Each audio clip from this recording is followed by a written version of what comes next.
Buenos días para todos, hermanos. Que la paz de Dios guarde y esté reinando en nuestros corazones. Bienvenidos a todos. Saludo fraternal al Señor. Qué bueno, hermanos. Antes de iniciar con el mensaje de la palabra de Dios en esta mañana, quiero resaltar un pasaje que creo que conocemos muy perfectamente en Hebreos, capítulo 10.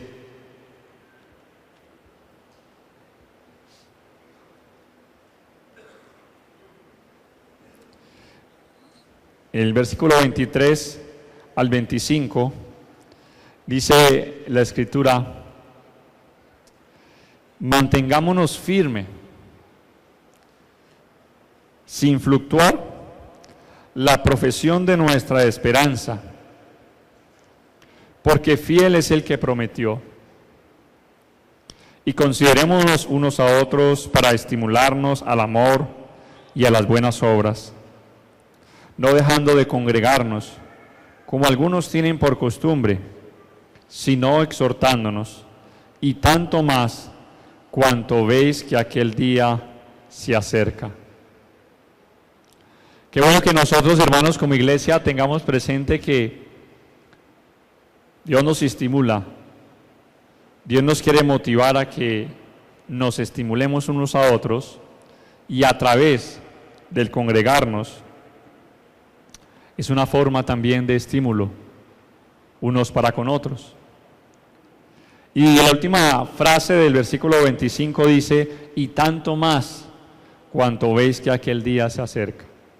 El cristiano debe tener esas ganas, esa motivación desde el lunes, saber de que va a llegar el domingo, de que otra vez el domingo, que es el día en el cual Dios ha dispuesto para que juntos como iglesia, como un cuerpo, como una familia, nos congreguemos y hagamos memoria del sacrificio de Cristo, alabemos, exaltemos, ofrendemos, recibamos también de la palabra de Dios ese alimento. Por eso quiero resaltar: tanto más cuanto veis que aquel día se acerca. Es esa expectativa que debe morar, que debe estar en el cristiano.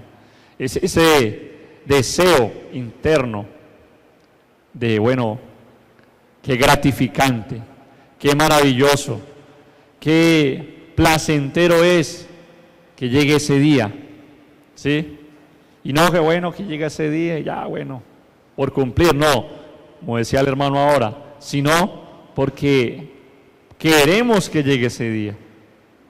Queremos que llegue ese domingo para nosotros congregarnos y estimularnos al amor y a las buenas obras. Vamos entonces, ahora sí, a abrir nuestras Biblias en dos pasajes para entrar al momento ya del mensaje que se inició el domingo pasado, el mensaje o el tema que se inició para con todos nosotros como iglesia. ¿Cuál es el tema? ¿Según qué? Según la actividad propia de cada miembro. Vamos a abrir dos pasajes en 1 Corintios 3, versículo 9, y luego también vamos a leer Mateo capítulo 16, versículo 18. 1 Corintios 3, 9.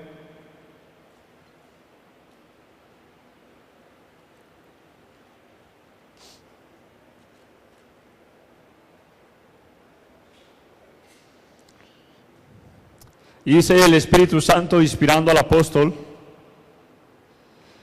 hablando acerca de la iglesia, ¿no? Obviamente. Dice el pasaje: porque nosotros somos colaboradores de Dios, y vosotros sois labranza de Dios, edificio de Dios, edificio de Dios. Y en Mateo capítulo 16, versículo 18, un pasaje también muy conocido,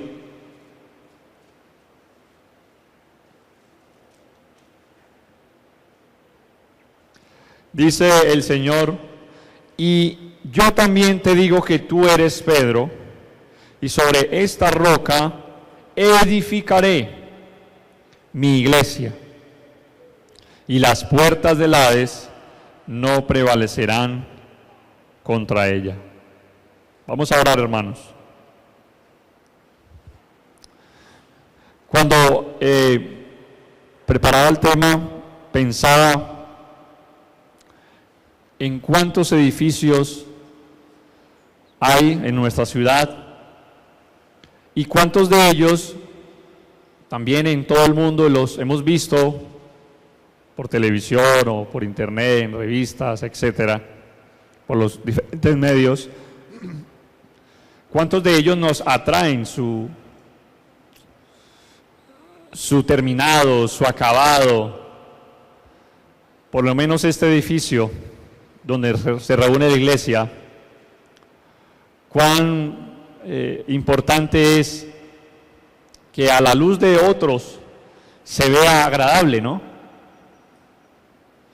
¿Qué pensaría uno si llegara a un edificio donde, por ejemplo, si asisten personas con enfermedades y viera un edificio uno sucio, paredes sucias, piso con mugre y en un estado deprimente, en un estado, por eso usted cada clínica a la que usted va, usted la ve blanquita, ¿no? Todas las clínicas son blancas. ¿Por qué? Porque dan una apariencia de limpieza, de higiene. Y obviamente eso hace que sea admirado. Y todos los edificios son admirados en sus diferentes esplendores y bellezas, porque han sido construidos no solamente para dar cabida a las personas, para refugiar a personas, sea por oficinas o sea por vivienda, etcétera, sino también que los ponen bonitos, los adornan, porque quieren ver su atractivo, es lo que uno conoce como la obra blanca, ¿no? Todas sus instalaciones, su electricidad, su tubería, etcétera, etcétera, la pintura, todo hermoso. ¿Para qué? Para que se vea admirable ante los demás.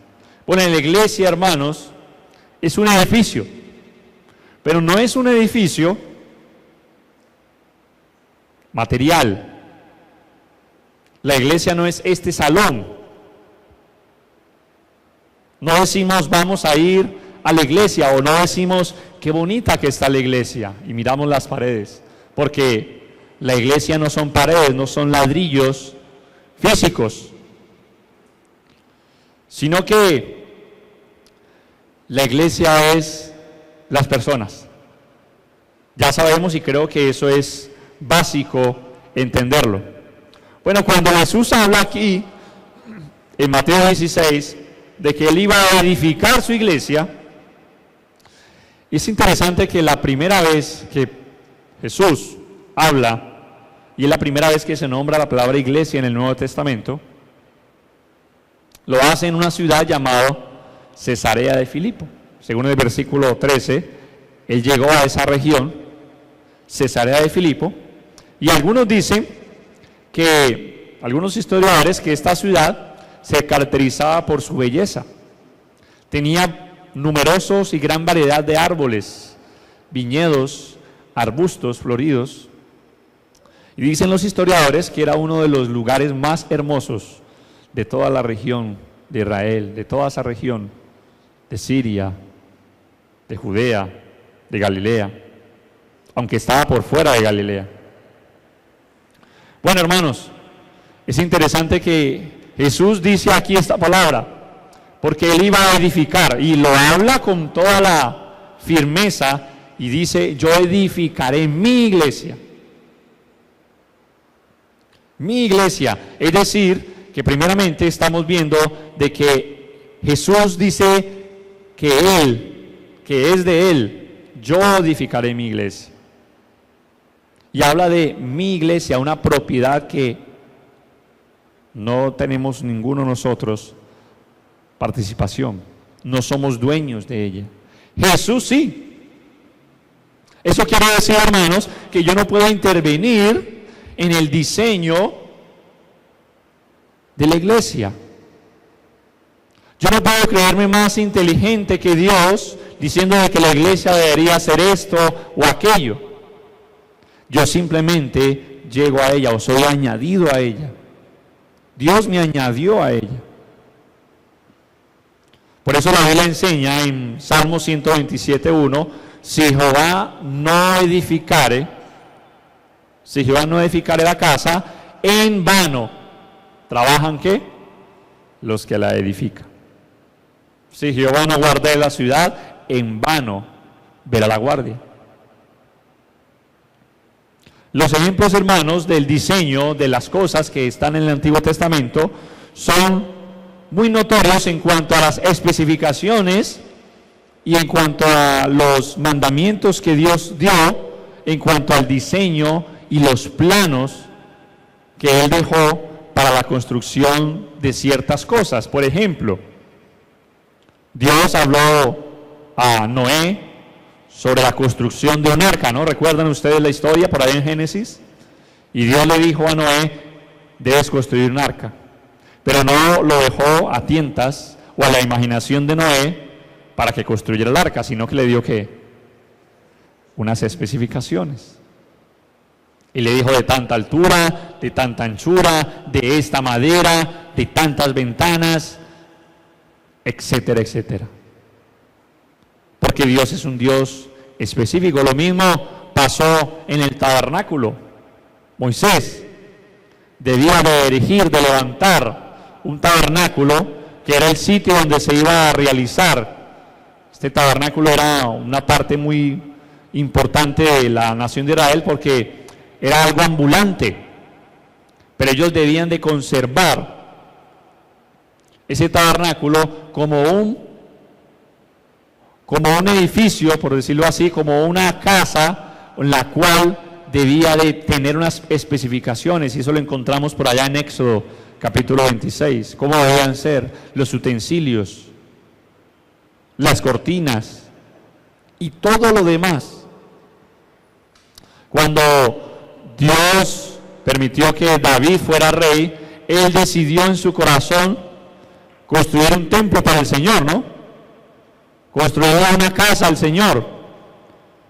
Y ya sabemos en la historia, porque creo que ya la vimos, que Dios no le permitió a él, porque según dice la Biblia, él había derramado mucha sangre y no podía construir ninguna casa. Lo haría su hijo, Salomón, y levantó un templo con unas especificaciones que nos lo habla también en el libro de Crónicas, en Segunda de Crónicas. Debemos, hermanos, entonces, frente a esos ejemplos que nos habla el Antiguo Testamento, de la construcción, de los planos, de las especificaciones, entender también que la iglesia tiene unos planos y que nosotros simplemente debemos tener una total dependencia ahora que somos el edificio de Dios. Vamos a leer en Jeremías capítulo 10, versículo 23.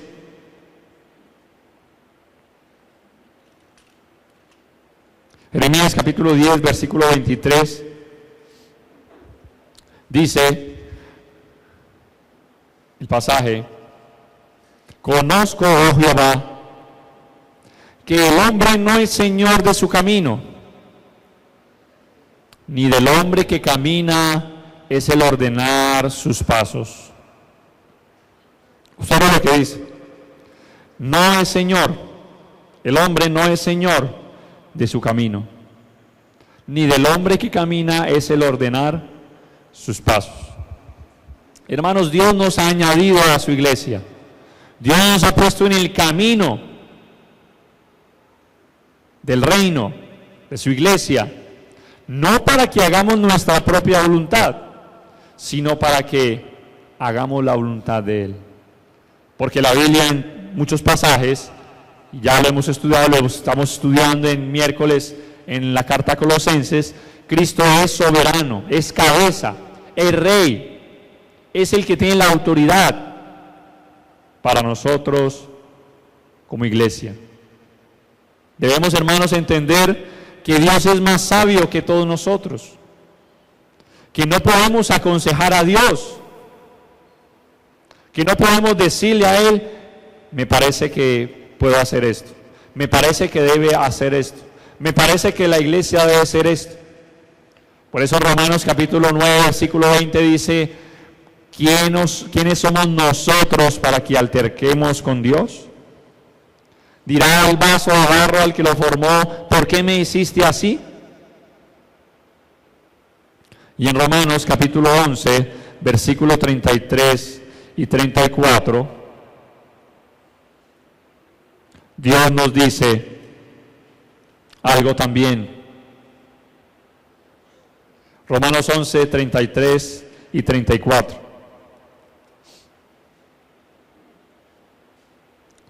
Oh profundidad de las riquezas, de la sabiduría y de la ciencia de Dios. Cuán insondables. ¿Sabe lo que significa la palabra insondable? Es una palabra que significa que no se puede sondear. Es decir, sondear es medir. Insondable.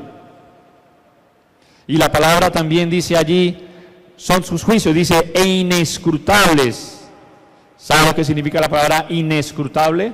Que no se puede escrutar, es decir, que no se puede contar. Cuando hablamos de escrutinio, es contar. No se pueden contar sus caminos, dice. Porque ¿quién entendió? Es el versículo 34. ¿Quién entendió la mente del Señor? ¿O quién fue su consejero?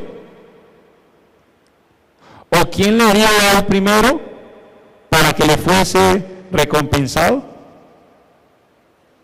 Hermanos, es posible que nosotros no entendamos, no lleguemos a comprender todo lo que Dios nos manda que hagamos. Absolutamente todo.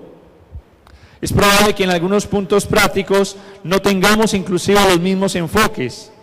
E inclusive es posible que no tengamos los mismos acuerdos. Y que lleguemos a tener desacuerdos. Pero eso no elimina, hermanos, la verdad de la absoluta sabiduría de Dios, de su plena autoridad en su reino, de que cuando Él nos dice algo, es porque es así. Es porque Él lo ha dicho, y es porque Dios es más sabio que los hombres. Así que en este tema, hermanos, de la actividad propia de cada miembro, las funciones que desarrollemos, la actividad que nosotros hagamos dentro de la iglesia, debe estar sujeta a lo que Dios nos dice en su palabra. Debe estar sujeta a lo que Dios nos enseña. Debemos nosotros ser humildes. No podemos simplemente llegar ante el Señor y decir, bueno, yo sé esto, yo sé aquello, yo sé lo otro.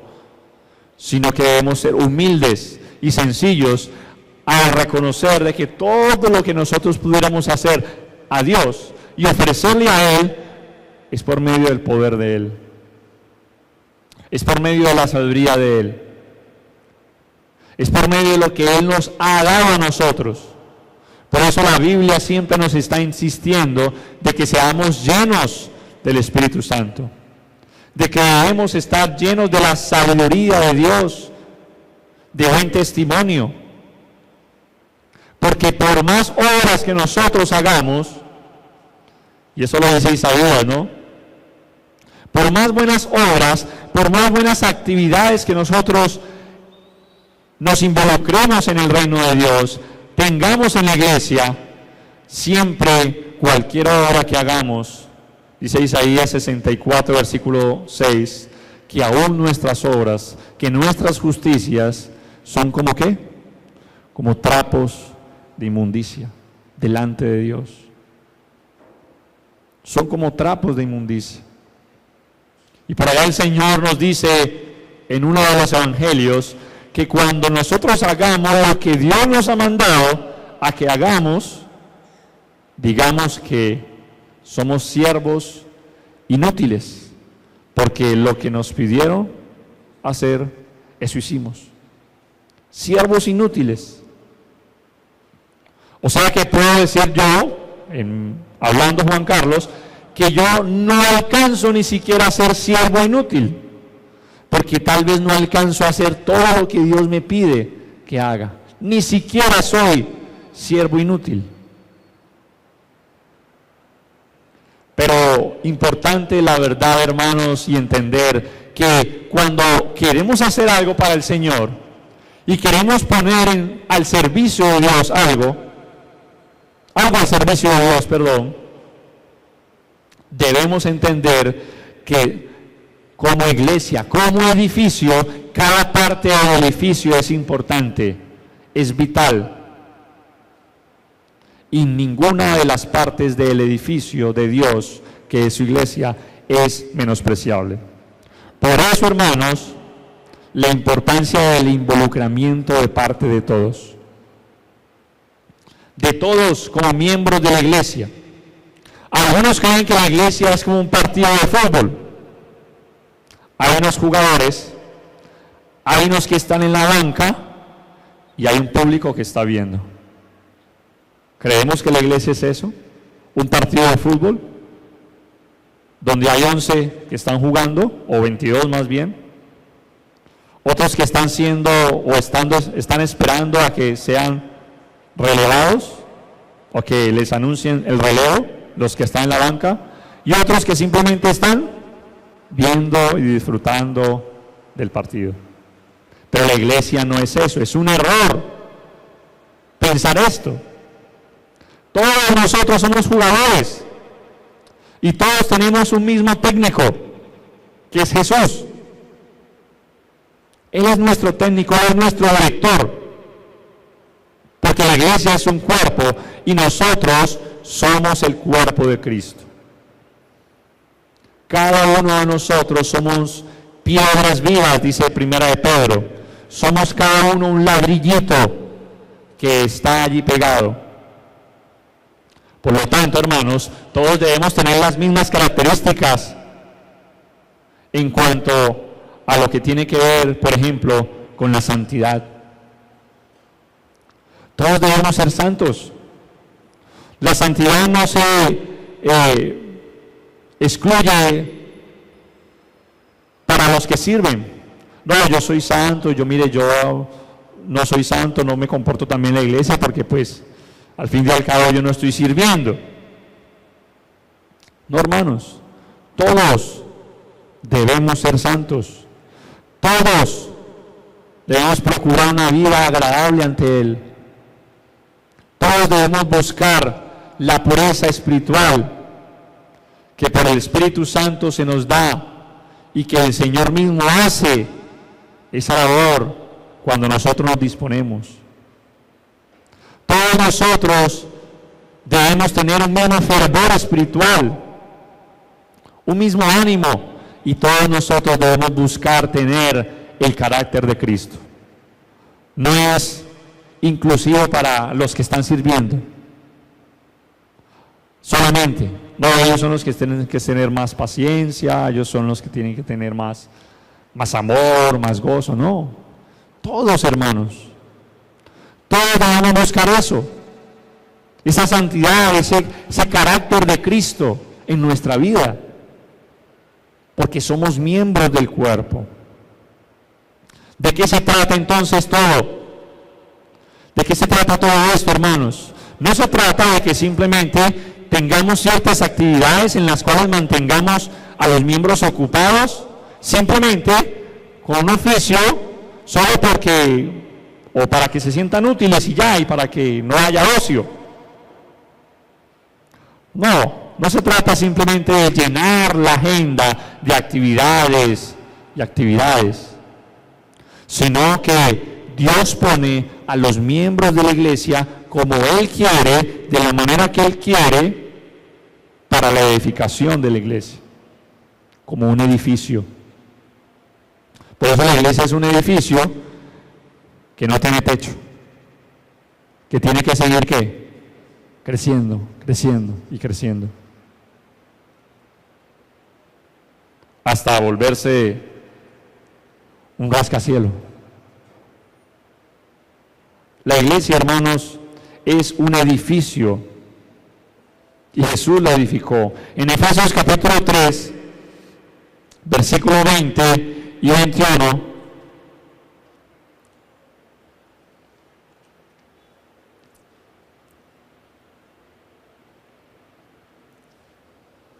Dice el pasaje, y aquel que es poderoso para hacer todas las cosas. ¿Qué nos está diciendo el pasaje allí? Que ¿quién es el que hace todas las cosas? Dios. Él es el que hace todas las cosas mucho más abundantemente de lo que pedimos o entendemos, según el poder. Por eso la importancia de entender de que no somos nosotros, es el poder que actúa en nosotros. Versículo 21 dice, a Él sea la gloria. ¿En dónde? En la iglesia, en Cristo Jesús, por todas las edades, por los siglos de los siglos. Amén.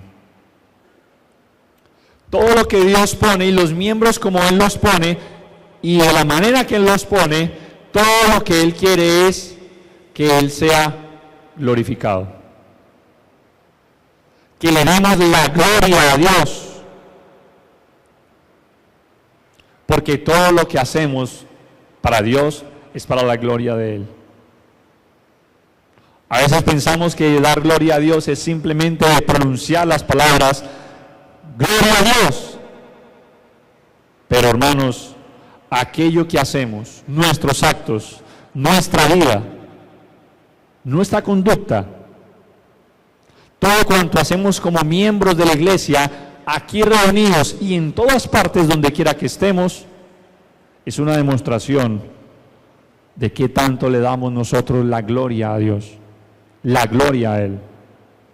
Así que hermanos, debemos recordar que Cristo, cuando estuvo en este mundo, no vino a llenar su agenda de ocupaciones simplemente, sino que vino a hacer la voluntad de Dios, la voluntad de Dios, y a buscar la gloria de Dios.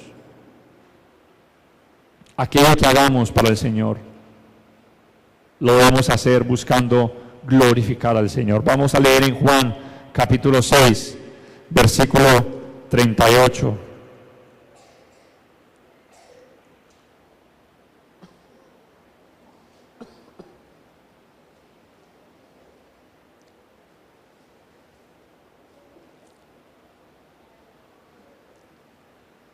Dice Juan 6:38, porque he descendido del cielo, no para hacer mi voluntad, sino la voluntad del que me envió.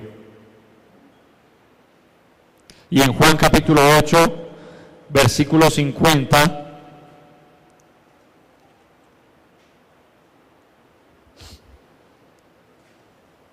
pero yo no busco mi gloria. Está hablando de Jesús, ¿no? Hay quien busca y juzga. Hay quien la busca y juzga. De eso se trata. El mismo Jesús no vino a hacer su propia voluntad.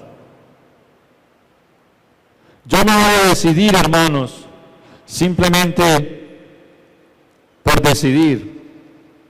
Yo voy a dejar que todo lo que Dios me permita hacer en la actividad que me permita hacer en la iglesia, a todos, porque estoy incluyéndolos a todos, y Dios nos está incluyendo a todos, es para la gloria y la honra de Él.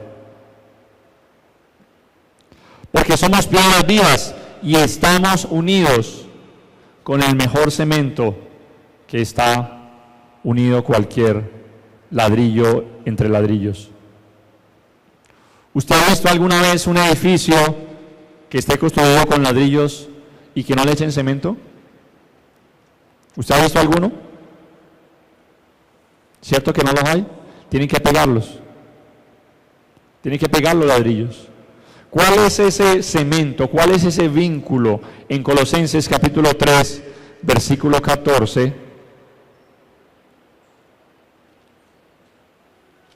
Que lo estamos estudiando los días miércoles, esta carta.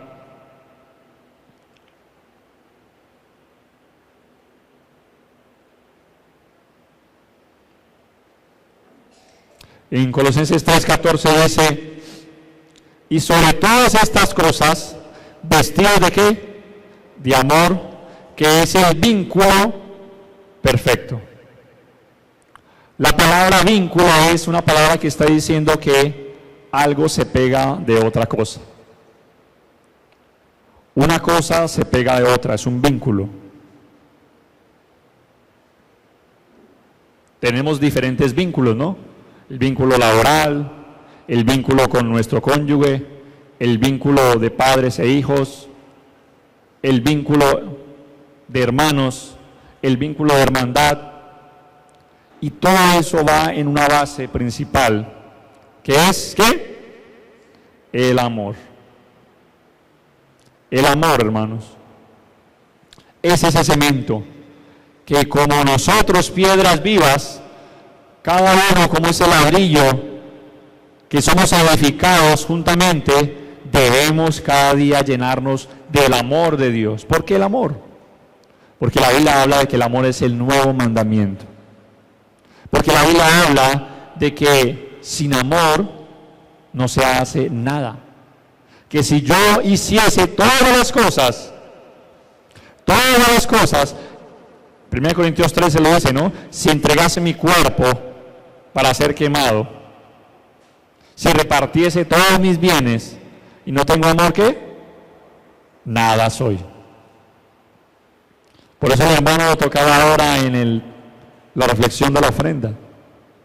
Es el amor lo que nos va a llevar a hacer todo. Es el amor lo que nos va a llevar a conducirnos delante de Dios de la manera correcta.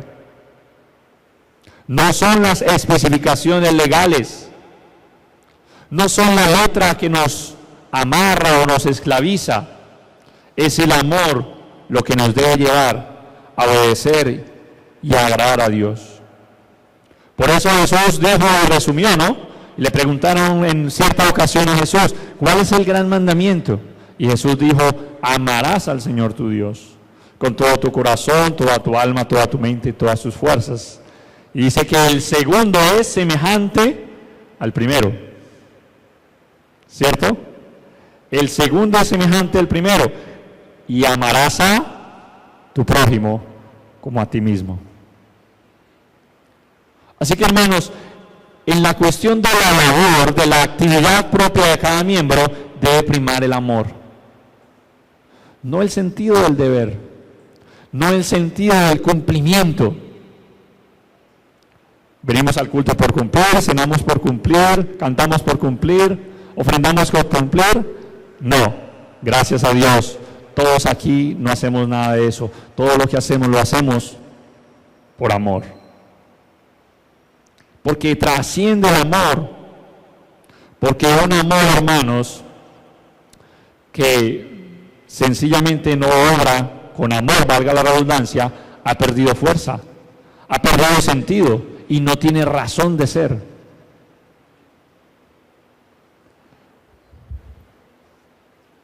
Así que, hermanos, en nuestra actividad como cuerpo, como miembros de la iglesia, como un edificio, como cada uno, como ladrillos, debe primar eso en nuestra vida como cristianos. La iglesia, hermanos, es el cuerpo de Cristo. ¿Cómo Jesús anda hoy en día? ¿Vemos a Jesús literalmente? No, ¿cierto que no?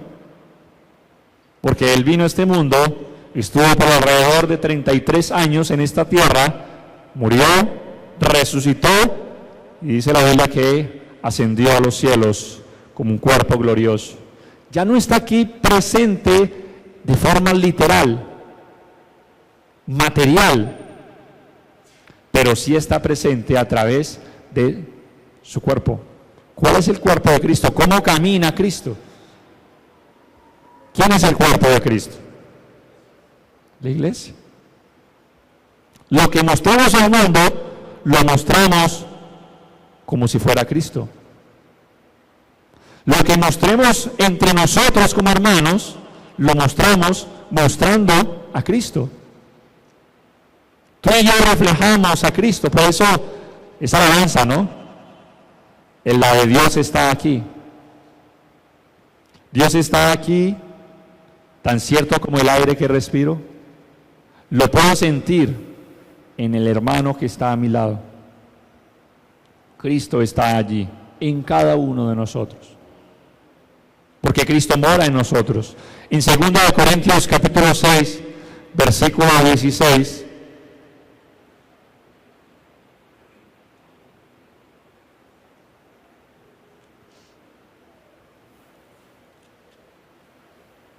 Segunda de Corintios 6, 16, dice el pasaje: ¿y qué acuerdo hay entre el templo de Dios y los ídolos? Porque vosotros sois el templo del Dios viviente. Observa lo que dice: vosotros sois el templo del Dios viviente. Como Dios dijo, observa lo que dice: habitaré y andaré entre ellos. ¿Sí ve el pasaje? Habitaré, Dios habita, ¿y Dios qué? Anda. O sea que Dios no se queda quieto, Él está andando. Dios está andando hoy en día. Dios no es por hablar Dios y miramos al cielo y ayúdame Dios. Dios está andando, hoy en día está andando Dios. Por eso es el pasaje: habitaré y andaré. Esa palabra andaré es una palabra que está en futuro, pero un futuro perfecto, en el tiempo perfecto. Andaré entre ellos, caminaré y seré su Dios y ellos serán mi pueblo. ¿Cómo Jesús anda y camina hoy en día? ¿A través de qué? De su cuerpo. Y nosotros somos el cuerpo de Cristo. Así que de la manera que andamos, hermanos, estamos mostrando a Cristo en nuestras vidas. De la manera que pongamos a Cristo en nuestras vidas como prioridad. De la manera en que pongamos al servicio del Señor, activemos aquellas cosas que Dios nos permita hacer para el Señor. Estamos simplemente caminando, dejando que Dios camine por medio de nosotros, dejando que Dios ande entre nosotros. Nosotros somos el reflejo. Y es maravilloso, hermanos, que los cristianos todos son un templo, no solo de modo colectivo, sino también de modo individual. Cada uno es templo del Dios viviente. Para eso entonces debemos entender que ese edificio tiene un sostenimiento, y es el fundamento que habla la palabra de Dios en 1 Corintios 3. Que nadie puede poner otro fundamento que el que está puesto, el cual es Jesucristo. Y otro punto importante en cuanto a la iglesia y la actividad propia de cada miembro es el principio de la complementariedad, de que estamos complementándonos unos a otros, porque la Biblia habla de que la iglesia es el cuerpo de Cristo, que la Biblia habla que es el edificio, somos el edificio. ¿Usted se imagina un edificio de solo columnas? ¿Qué pasaría? Que solo tuviera columnas. Bueno, ¿y las paredes? ¿Dónde quedan? ¿Se imagina un edificio que no tuviera puertas en las diferentes secciones y cuartos? Bueno, los hay, ¿no? Pero no está completo. Cada uno, hermanos, debemos entender que los miembros nos complementamos unos a otros para ayudarnos en aquello que no tiene uno y que sí presenta otro. Parece confuso, pero es así. Aquello que yo no tengo puede que usted lo tenga, y aquello que usted tiene yo no lo tengo. Pero nos complementamos. Como un edificio, como un cuerpo, como su cuerpo, que cada uno tiene miembros, y unos miembros ayudan a los otros. Para rascarme la pierna necesito mis manos, porque no puedo rascarme con mi propio pie. Para poder limpiarme los ojos tengo que hacer algo con mis manos. Y para poder caminar bien tengo que ver. porque si no tengo ojos, me tropiezo. Cada uno de nosotros es un complemento. Como en la vida hay complementos. Las crispetas sin gaseosa no son. O las empanadas sin ají. Realmente no sirven. Yo voy a comer una empanada y tengo que tener algo para echarle. O al menos algo para pasar. O el hermano Mauricio el viernes me decía, ¿cuándo fue? El miércoles. Eso así solo no, hermano. El cafecito, ¿no? Así no aguanta, ¿cierto, hermano? Porque el café con el pan se complementa. Pero imagínese usted comer pan, ¿y con qué lo va a bajar?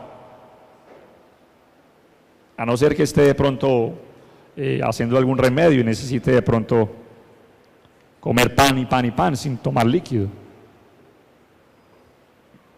Pero cada cosa en la vida, uno ve ejemplos en la vida que hay complementariedad. Nosotros, hermanos, debemos entender eso. No somos igualitos, del mismo raza, somos diferentes en muchas cosas, hasta en nuestro carácter, en nuestra personalidad, pero eso mismo hace Dios, y Dios lo ha permitido para eso mismo, para que nos ayudemos unos a otros, para que como iglesia y como cuerpo nos complementemos. En Romanos capítulo 14, versículo 9,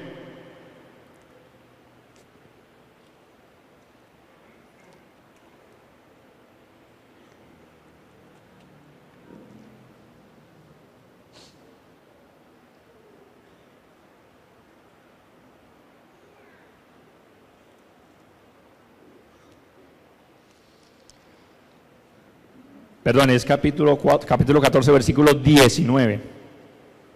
No es 9, sino 19.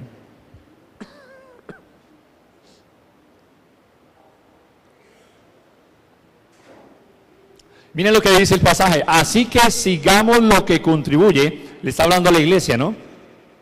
Sigamos, y se está incluyendo el apóstol Pablo allí, ¿no? Sigamos lo que contribuye a la paz y a la ¿qué? Mutua edificación. Ese término mutua viene del término mutualismo. Usted sabe lo que es el mutualismo en biología, ¿no? Los que de pronto saben de pronto de biología, bueno, algo sé, ¿sí? El mutualismo es la asociación de ciertos seres vivos en los cuales ellos se ayudan entre ellos y se benefician entre ellos. Por ejemplo, hay ciertas aves que están encima de los búfalos africanos y ellos ayudan a los búfalos a quitar ciertos piojos y ciertas garrapatas, y el ave también se protege de los enemigos, ¿no? O el ejemplo más básico, la abeja y la flor. La abeja ayuda a que la flor o el polen sea esparcido para que se siga esparciendo las flores y sembrando y creciendo, pero ella tiene ese beneficio, y la flor le da néctar a la abeja, y eso se conoce como mutualismo, porque los dos se benefician.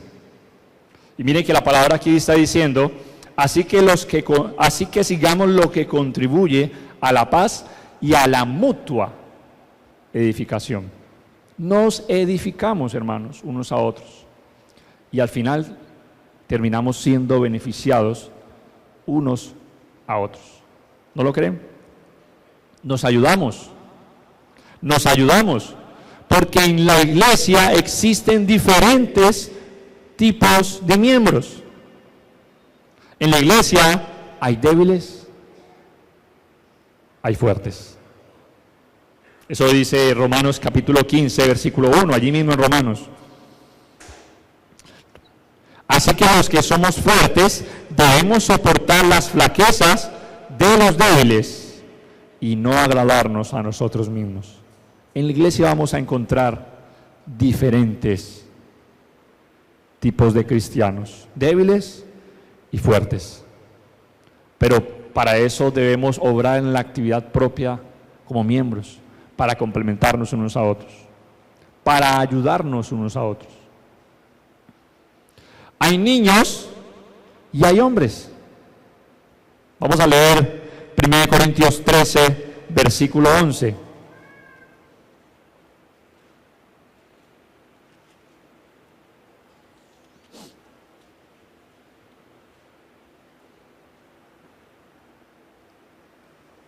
Cuando yo era niño, hablaba como niño, pensaba como niño, juzgaba como niño, mas cuando ya fui hombre, dejé lo que era de niño.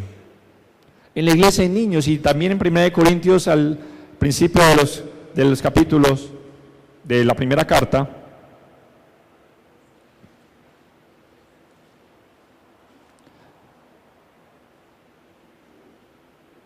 capítulo 3,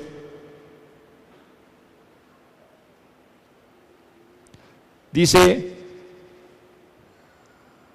capítulo 3, versículo 1, de manera que yo, hermanos, no pude hablaros como a espirituales, sino como a carnales, como a niños en Cristo. En la iglesia hay carnales y hay espirituales, pero gracias a Dios aquí todos somos espirituales. Amén. Aquí no hay carnales. Gracias a Dios. Pero en la iglesia, hermanos, hay eso.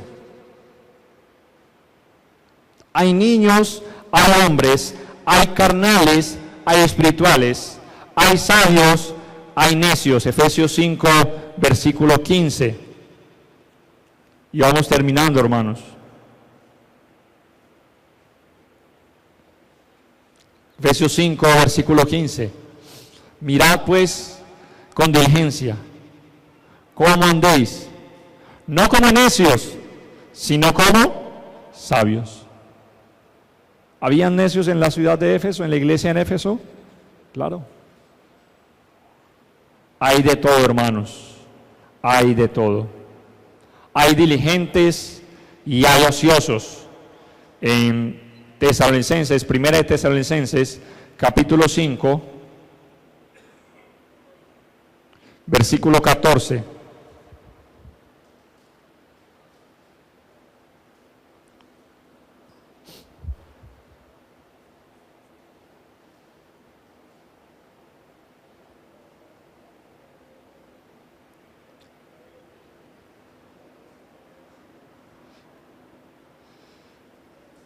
También os rogamos, hermanos, que amonestéis a los ociosos. Primera Tesalonicenses 5:14. Que alentéis a los de poco ánimo, que sostengáis a los débiles, que seáis pacientes para con todos. Hermanos, ahí está lo que hay en la iglesia.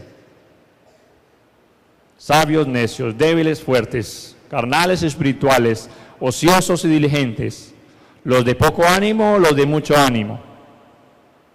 Pero dice allí, seamos pacientes para con todos. Ayudémonos en aquello que nos hace falta. Ayúdenme a mí en aquello que me hace falta. Porque yo soy miembro. El hecho de que esté parado acá no quiere decir de que no sea miembro. Soy miembro también. O sea, un miembro más importante, no. Iguales todos. Somos miembros. Y debemos ayudarnos unos a otros. Cooperar en la edificación. Si hay hermanos que son muy pacientes y otros que no lo son tanto, bueno, ayudemos a ese que no es tan paciente, el que es bien paciente. Si hay hermanos que de pronto fácilmente se desesperan por algo, y hay otros que son más tranquilos y tienen un mejor manejo en eso, pues ese ayude al otro. Pero esa es la idea, hermanos, cooperar unos a otros. ¿Por qué? Porque la idea es que la iglesia cada día sea edificada. Y mientras estemos en este lado, aquí en este mundo, vamos a tener muchas diferencias. Vamos a pensar diferente en muchas cosas, pero gracias a Dios que Dios nos complementa en cada uno. Y por eso ahí está el punto de los cónyuges, ¿no? Entre los cónyuges hay muchas diferencias, pero se complementan. en carácter, en formas de ver la vida, en acciones, en reacciones, etcétera, etcétera. Ese principio debemos tenerlo en cuenta. Para terminar, en Romanos capítulo 1, versículo 11 y 12,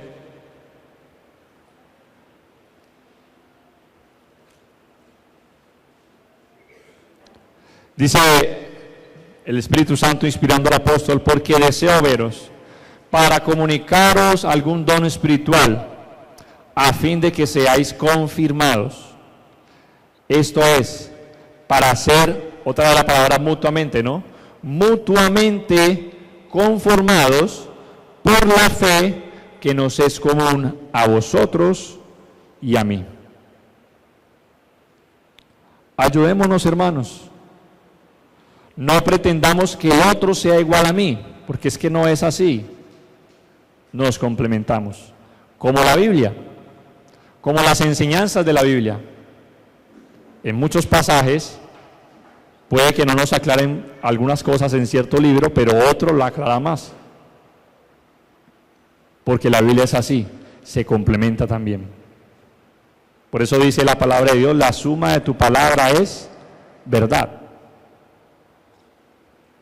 Y si Dios dejó 66 libros y no un solo libro, es porque Dios quería en unos decir uno, en otros decir otro y en otros decir otro, para que juntos, con un convenio, como una misma verdad, nos dijera todo lo que es la voluntad del Señor. Gracias a Dios, hermanos, que tenemos ese principio de la palabra de Dios. Así que edifiquémonos juntos como hermanos y sigamos edificándonos para que cooperemos, porque la idea no es aquí sentirme mayor al otro, no, la idea es cooperar. ¿Qué estoy haciendo yo? ¿Cómo estoy actuando yo para cooperar como miembro del cuerpo?